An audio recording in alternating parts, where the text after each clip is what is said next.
নমস্কার। Stock market এরকম একটা মার্কেট যেটার মধ্যে অনেক শক্তি আছে, অনেক টাকা পয়সা, আয়, উন্নতি সবকিছু আছে। ঠিক আছে? তো আমরা ভারতের ইকোনমিক গ্রোথ করতেছে, মানে দেশ উন্নতি করতেছে, কোম্পানি সব উন্নতি করতেছে। কোম্পানি উন্নতি করলে সে দেশ উন্নতি করব, ইকোনমিক গ্রোথ হইব, অন্য অন্য দেশের থেকে আগে যেতে পারবো। বর্তমান গেছে কয়েক বছরের মধ্যে ভারতের উন্নতি অনেক বেশি হয়েছে, মানে কোম্পানি আগে অনেক বাড়তেছে। ঠিক আছে? তো এই কোম্পানির মধ্যে যদি ভাগিদারি আমরা হইতাম পারি, কোম্পানির মধ্যে অংশ, আমরা ক্ষুদ্র অংশ যদি আমরা নিতাম পারি, আমরারও উন্নতি এই কোম্পানির মধ্যে, দেশের মধ্যে ওই ভালো ভালো। ঠিক আছে? তো উন্নতির মধ্যে আমরা কিভাবে পার্টিসিপেন্ট করতাম এই বিষয়ে যদি আমরা জানি, তো স্টক মার্কেটে আগে শিখতে লাগবে। স্টক মার্কেট কাম কিভাবে করে আমি অলরেডি ভিডিও বানাইতে দিছি। ইনফ্লেশন মানে কি আমি ভিডিও বানাইতে দিছি। এফডি বালা নাকি মিউচুয়াল ফান্ড বালা আমি ভিডিও বানাইতেছি। তো সব টপিকের উপরে ভিডিও বানাইল আছে, দেখে হেরা বুঝতে পারবেন যে স্টক মার্কেট কি। ঠিক আছে? তো আমরা তো বেশিরভাগ গ্রাম অঞ্চলের মানুষে কিন্তু বুঝি না। শহরের দিকে গেলে আজকে থেকে 5-6 বছর আগে আমি বিদেশ থেকে আইছি, চেন্নাই থেকে। তারতেও আগে 2016-র দিকে, 2016 আজকে থেকে 8-9 বছর হয়ে যেতেছে। এই সময়ও সেদিকে অনেক মানুষের কাছে আমরা ডিম্যাট অ্যাকাউন্ট করি। ডিম্যাট অ্যাকাউন্ট আছিল, আমার যে ফ্রেন্ড সার্কেল আছিল, আমি যে জায়গাটা থাকতাম আশেপাশে বন্ধু বান্ধব সবেরই, মানে কি সেদিকে লোকাল মানুষ যারা আছে, ভালা ভালা মানুষের লগে উঠা বসা আছিল আমার। তো সবেই খালি স্টক মার্কেটের বিষয়ে আলাপ আলোচনা করে। তারপরে স্টক মার্কেটের বিষয়ে আমার ইন্টারেস্ট আইলো। ইন্টারেস্ট হওয়ার পরে শিখবার চেষ্টা করলাম।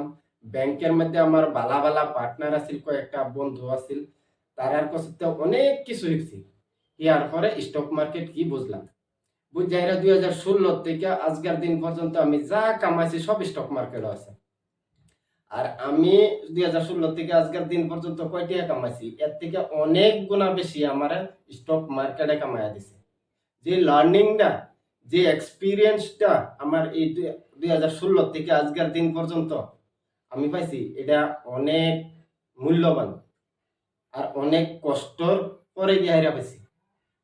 আমার কয়েকটা পার্টনার, স্পেশালি কয়েকটা পার্টনার আছে চেন্নাই অ্যাক্সিস ব্যাংকের মধ্যে। তো এই ব্যাংকের মধ্যে আমি খুব যাইতাম আইতাম। তো হ্যাঁ, আমার কয়েকটা পার্টনার আছে, তারা আমার সবসময় গাইড করতো, বর্তমানও করে, পার্টনার হিসাবে ফোন করে, কল করে।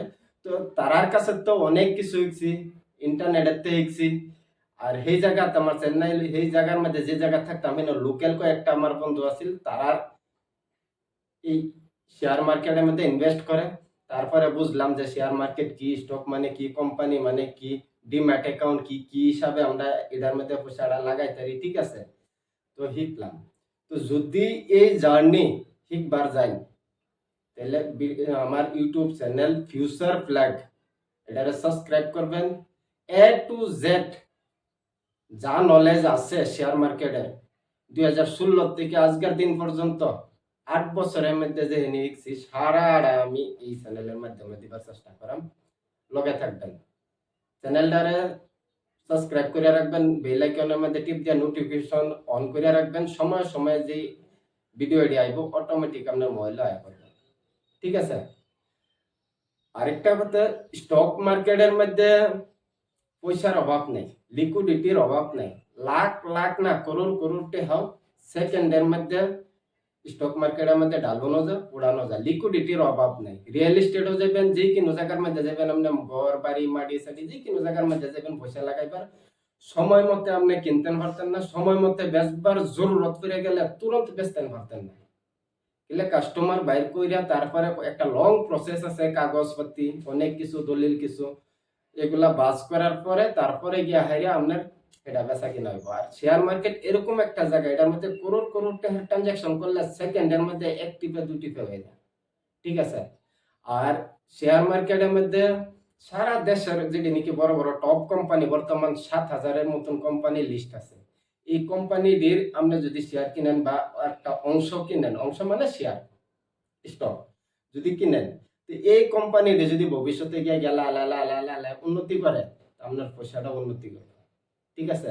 তো এরকম পাওয়ার শেয়ার মার্কেটের মধ্যে আছে কি একটা দেশের শেয়ার মার্কেটে উঠে লয়ে যা, একটা দেশের হালচাল ইকোনমিক কি অবস্থা আছে শেয়ার মার্কেট দেখলে কোন যা। আর শেয়ার মার্কেট যদি ভালো থাকে, স্টক মার্কেট যদি ভালো থাকে, তো দেশের অবস্থাও ভালো। মানে কি স্টক মার্কেট ভালো, সারা কোম্পানির অবস্থা ভালো, সারা কোম্পানির অবস্থা ভালো, তো দেশের অবস্থা ভালো। ঠিক আছে। আর আমরা ভারতবর্ষের মধ্যে বর্তমান 12 করোড় 12 করোড়ের আশেপাশে ডিমাট অ্যাকাউন্ট আছে। তো 150 করোড়ের উপরে জনগণ আছে আমরা ভারতবর্ষের মধ্যে, মোটে 12 করোড় ডিমাট অ্যাকাউন্ট। এই হিসাবে সরকারি ক্যালকুলেশন মতে 4% মানুষে ভারতবর্ষের মধ্যে ইনভেস্ট করে। কিন্তু 4% মানুষে যে ইনভেস্ট করে এটার মধ্যেও ভুল। কিন্তু 4% মানুষ কইলে বলিব গেলে একজন মানুষের 3টা 4টা 5টা করে অ্যাকাউন্ট আছে ডিমাট অ্যাকাউন্ট। যেরকম নাকি একজন মানুষের ব্যাংকের অ্যাকাউন্ট 4টা 5টা থাকতে পারে, সেম ডিমাট অ্যাকাউন্ট আমরা ব্যাংকের মতন 4-5 জায়গার মধ্যে খুলতে পারেন, 4-5 ব্যাংকের মধ্যে গিয়ে হেরা খুলতে পারেন। তো সেই হিসাবে গিয়া 12 করোড় অ্যাকাউন্ট আমরা ভারতবর্ষের মধ্যে আছে। ঠিক আছে। তো আর 4% মানুষে ইনভেস্ট করে। কিন্তু যেটি নাকি ডেভেলপ কান্ট্রি, জাপান, তারপরে ফ্রান্স, অস্ট্রেলিয়া, আমেরিকা, তো এটির মধ্যে কিন্তু আরো বেশি। খালি কেবলমাত্র আমরা যদি আমেরিকার এক্সাম্পল লই, আমেরিকার মধ্যে 68% মানুষে ইনভেস্ট করে, আর আমরা ভারতবর্ষের মধ্যে 4%। 4% যে আমরা ভারতবর্ষের মধ্যে ইনভেস্ট করতেছে, এটাও আজকের দিনও 2024-এর মধ্যে, 2016-র মধ্যে যে সময় আমি নাকি স্টক মার্কেটের মধ্যে ফার্স্ট ডিম্যাট অ্যাকাউন্ট খুলছিলাম জিরোদার লগে, তারপরে আমি অ্যাক্সিস ডাইরেক্টের মধ্যে অ্যাকাউন্ট খুলছি, তারপরে বর্তমান গ্রো অ্যাক্সিস ডাইরেক্ট এই দুটা ইউজ করি। 2016 যে সময় নাকি আমি জিরোদার মধ্যে অ্যাকাউন্ট খুলছিলাম, সেই সময়ের মধ্যে আমি দেখছিলাম একটা নিউজের মধ্যে দেখছিলাম, এক জায়গাতে আর্টিকেলও দেখছিলাম, মাত্র 6 করোড় ডিম্যাট অ্যাকাউন্ট আমরা ভারতবর্ষের মধ্যে আছে। আর সেই সময় থেকে বর্তমান 12 করোড় ডিম্যাট অ্যাকাউন্ট আয়া হেরা পাইছে। তো ভবিষ্যতে এই 12 করোড় ডিম্যাট অ্যাকাউন্ট গিয়া হেরা 50 করোড় হইব, 60 করোড় হইব। ঠিক আছে। সারা বিশ্বর মানুষে, সারা ভারতের মানুষে ইনভেস্ট করব পয়সা নিয়ে হেরা স্টক মার্কেটের মধ্যে। পয়সাটা বাড়াইবার হইলে কোন জায়গাত লাগাইবেন, কি অপশন আছে? আপনি নিজে ফিজিক্যাল গিয়া হেরা কিনো দোকান দেন, বিজনেস করেন, তাহলে গিয়া হেরা কামে লাগাইতে পারবেন। আপনার এর বাহিরে আর কি অপশন আছে? ব্যাংকের মধ্যে ফিক্সড ডিপোজিট করতে পারবেন, মিউচুয়াল ফান্ড করতে লাগবো, যেটাই করেন পয়সা তো স্টক মার্কেটে যেতেছে। আমরা ভাবি ব্যাংকের মধ্যে ফিক্স করে দিছি পয়সা, এই পয়সা ব্যাংকে আমরা বছর শেষে 7,000 বা 6,000 যেতে এটা দিব 1 লাখের লগে। কিন্তু আসলে তো পয়সাটা যাইতেছে কই? আলটিমেটলি পয়সাটা ঘুরিয়া চুরিয়া গিয়া হেরে স্টক মার্কেটে যেতেছে। আমরা তো ব্যাংকের মধ্যে ফিক্স করে দিছেন, ব্যাংকে কিন্তু এই পয়সাটা নিয়ে স্টক মার্কেটে লাগাইতেছে। আপনি পোস্ট অফিসের মধ্যে ফিক্স করে দিছেন বা সুকন্যা যোজনা করে দিছেন।